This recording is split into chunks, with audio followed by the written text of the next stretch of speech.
with, with a friend. So ako yung VP of Education, and siya yung co-founder of O1C company, so it is a non-for-profit organization. So we came up with this foundation. It's because I have been talking to him about my experience when I came here last time. Na I've been donating books to all of the schools, pero ang naging problema nga, this is what we have noticed, na mas panapunuin ng libro ang mga schools. Actually, I have a friend right now. She's the founder of Bookworms for the Philippines, and that was actually a foundation that I represented when I was here last time about Bookworms for the Philippines. So what she did, taga-Bohol naman siya.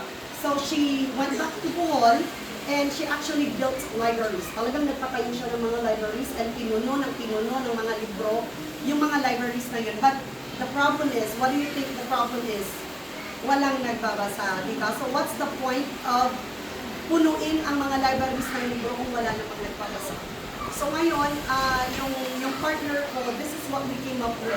Na ang sabi namin, okay, what is the root of the problem, right? Like, kasi ang nangyayari kasi, and there has been studies, you know, like, hindi ito gawa-gawa lang. World Health Organization did a study at ang sinabi nila na even before a child enters school, actually delayed na yung learning nila. Because guess what? It's during the first 1,000 or 2,000 days of the life of a child, yun yung pinaka-most critical days ng isang bata, years ng isang bata. Because those are the years na parang sponge yung mga brains nila, diba? That's when they absorb everything from their environments. And guess what? Sino yung palaging kasama ng isang bata? It's their mother, right? It's their parents, but usually it's their mother. Kasi usually yung tatay yung nagtatrabaho, diba? So ang main caregiver talaga, it's the mother. And the child sees the world through their mother. So that's why what we do, with the Strictly Warriors Guild, we equip mothers to be their child's first and most influential teacher.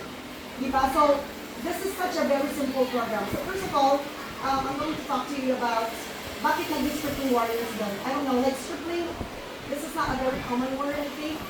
Yes, but stripling means bata. You know, kung ipatagalog mo ito sa mahan ng mga kabataang mandirigma. So this is like so fitting for you guys.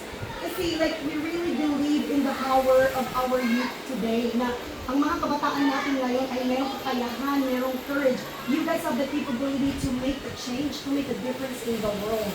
Diba? That's why I love what you are doing. Kasi talagang, you know, like, yung pagbasa, like, just imagine, like, I think hindi naman lahat yan talagang matututo, magiging super, diba? Lahat naman yun, hindi magiging parang super readers balang araw. But if there's that one child that you can inspire, if there's that one child that you can inspire and make that difference someday, that person might even become the president of the world.